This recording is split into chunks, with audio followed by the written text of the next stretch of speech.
Bonjour, une nouvelle vidéo qui fait suite à celle où j'ai exposé les défauts que je trouvais à la Tesla Model 3 après quelques semaines de conduite. Cela fait maintenant plus de 6 mois que je possède ce véhicule et je vais vous exposer mon ressenti aussi bien pour les défauts que pour les qualités. Donc cette vidéo commence, comme vous pouvez le voir, sur la console centrale avec un vinyle que je viens juste de poser. La marque et le modèle sont à trouver sur le site Tesla France 89. Je leur fais un petit peu de pub, ils ont sûrement eu le vinyle gratuit, moi je l'ai eu avec 15% de remise. Dans les vidéos qui expliquent la pause, ils mentionnent 20 minutes. Moi sans me presser, en m'appliquant, en regardant bien la vidéo sur l'écran de la voiture, j'ai mis 40 minutes.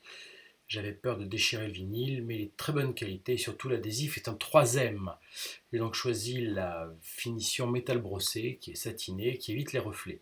En effet, cette console brillante de la Tesla Model 3 faisait un peu trop bling bling, et j'aime pas du tout ces tableaux de bord type PSA pour les DS et Renault pour certaines Clio. Je suis extrêmement satisfait du résultat, ça ne me gêne pas du tout au niveau des ouvertures des panneaux et je pense que la poussière sera quasiment devenue invisible. J'ai eu un petit loupé, comme vous pouvez le voir en haut à gauche, sur la bande, mais on la voit jamais et ça ne me gêne pas du tout. Depuis le film, j'ai passé un coup de sèche-cheveux qui a encore estompé ce petit défaut. D'une manière générale, certaines anomalies que j'avais mentionnées sur la précédente vidéo ont disparu grâce aux mises à jour. D'autres n'en étaient pas réellement, comme celle que j'ai mentionnée pour le rayon de braquage, qui est en fait tout à fait comparable avec celui d'une traction. Mon véhicule précédent était une propulsion, et c'est bien connu, celle-ci braque quand même beaucoup mieux que les 4 roues motrices ou les tractions, ça c'est dû au cardan du train avant. Donc un petit problème, un petit souci avec mon commodo de clignotant. Quand j'enclenche le clignotant à droite pour me rabattre après un dépassement, donc je suis en ligne droite, il ne se rabat pas tout seul, il ne s'en met pas tout seul à zéro, je suis quasiment toujours de donner un coup vers la droite et non vers la gauche pour l'éteindre. Alors que l'inverse n'est pas vrai, quand je mets mon clignotant à gauche, pour signifier un changement de direction ou un changement de fil, il suffit d'un petit coup vers la droite pour l'annuler. C'est un peu inversé, donc c'est pas très logique tout ça. Une autre petite chose qui me gêne, c'est la sellerie vegan en faux cuir. C'est du polyuréthane, il paraît.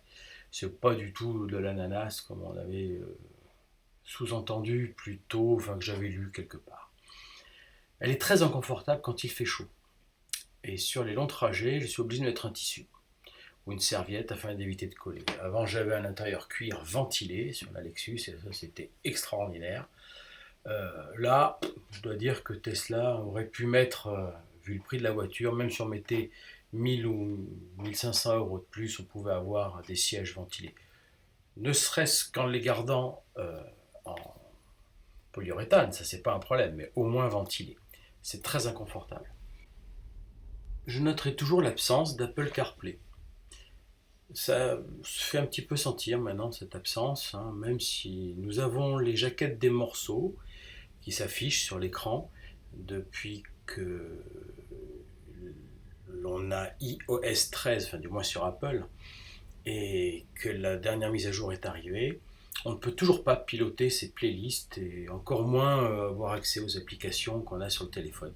Je pense que ceci est vraiment à corriger d'urgence. Alors je sais qu'il y a des problèmes de droit entre Apple, Tesla, ils doivent passer des contrats. Bon, toutes les autres marques, que ce soit les marques allemandes, même le Renault, à Apple CarPlay et Google Car. Maintenant, les qualités. Parce que c'est bien beau de parler des défauts, mais il faut quand même être objectif. Eh bien, le plaisir de conduire de cette voiture surclasse de très loin toutes celles que j'ai pu conduire jusqu'à présent. La seule chose que je pourrais, et je dis bien ça vraiment conditionnel, éventuellement regretter, c'est l'onctuosité de certaines suspensions, comme la suspension hydropneumatique qu'on pourrait trouver chez Citroën, ou ne serait-ce que la Lexus que j'avais avant, qui était extrêmement confortable. S'il est vrai que la puissance de ce véhicule n'autorise pas des débattements de suspension trop importants. Je ne connais pas de supercar avec des suspensions molles. Donc, le silence qui règne à bord, surtout depuis que j'ai mis les joints en portière, les performances, la tenue de route, la précision de chaque commande, pour moi, c'est vraiment exceptionnel. Sur une voiture dont la marque a débuté, je crois, pas une décennie. La réponse à la pression sur la pédale d'accélérateur, qui est quasiment instantanée, est quelque chose d'assez grisant. La motricité est exceptionnelle, même sur route détrempée. J'ai essayé, bien évidemment, sur route dégagée et en faisant un 0 à 100 sur route trempée, bon, ça patine pas. Attention au physique tout de même, les virages, les roues motrices dans les virages ne servent pas à grand chose si ce n'est en sortie de virage. Donc les images que vous voyez en fond d'écran dans cette vidéo, je les ai faites avec un gimbal, soit fixé sur un pied derrière, soit tenu par un passager qui fait en sorte de le déporter un petit peu pour qu'on puisse de temps en temps voir le compteur.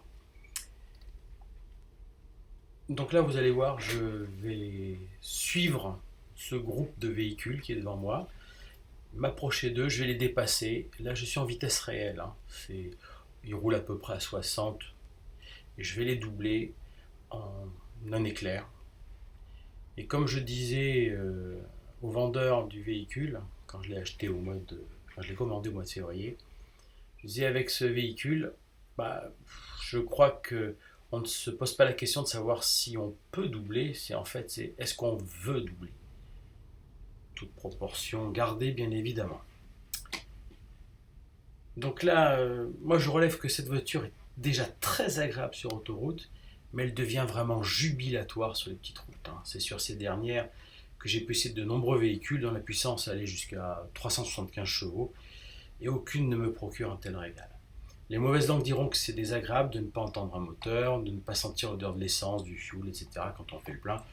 Je crois qu'ils ont qu'à essayer une voiture électrique, quelle qu'elle soit, si possible une TM3 ou une Tesla S, ou même une Porsche Taycan s'ils en ont les moyens. Ils comprendront vite que c'est une vraie accélération sans la subjectivité apportée par le bruit. Souvenez-vous des mobylettes, voire des scooters ultra bruyants avec un peu de détente qui gagnent quelques kilomètres heure et quasiment rien.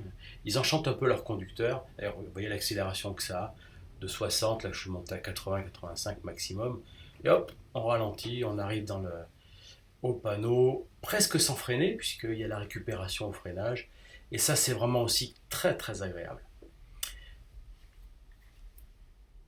Autre chose aussi au niveau de la sono, qui est vraiment de très très bonne qualité. Je suis un musicien amateur, j'écoute beaucoup beaucoup de musique. Quand je rentre dans mon véhicule, la musique est toujours en route.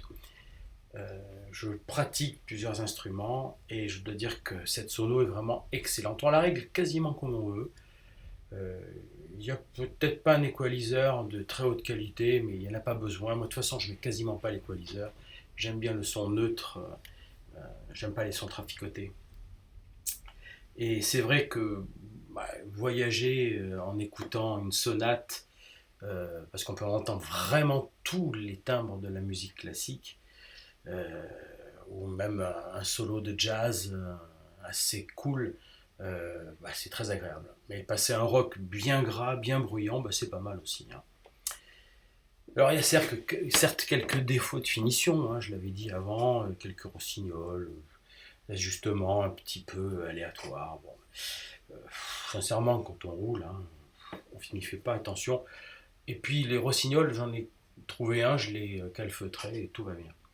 Je l'avais dit, la présente vidéo, j'avais une Lexus, j'ai eu une Audi. Bon, ça c'était vraiment fabuleux au niveau finition. Écoutez, la Tesla m'apporte tellement de choses en plus que j'oublie ces petits défauts de finition, sincèrement. Vous aurez compris donc que j'adore cette voiture. Chaque fois que je la prends, je me régale.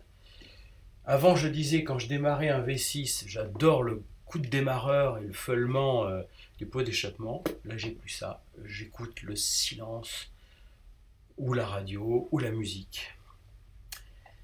J'ai la chance aussi de posséder un coupé 406 dont j'ai hérité.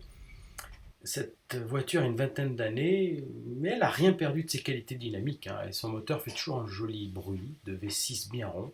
Et quand je l'utilise environ tous les 15 jours pour la dérouiller ou pour éviter qu'elle ne rouille, pour quelques kilomètres, je dois dire que sa carrosserie de Pininfarina, bah, c'est quand même celle qui est la plus jolie qui ait jamais été dessinée. De tous les angles, cette voiture est très belle. La Tesla Model 3, j'en dirais pas autant. Le profil est très joli. L'avant, ça fait un peu une petite grenouille. L'arrière est très très quelconque. Euh, voilà. Et ce qui manque un petit peu, c'est les jantes noires. J'adore ça. Mais Tesla vient de les proposer en série sous le modèle performance et je pense que quand je changerai mes pneus, c'est-à-dire peut-être dans pas longtemps, je ferai peindre mes jantes. Euh, alors est-ce que je rachèterai cette voiture? Ah bah oui. Ouais, ouais. Si je devais la racheter, je la rachèterais. Parce que je ne sais pas quel véhicule pourra me donner cette satisfaction en termes de performance pour le même prix surtout.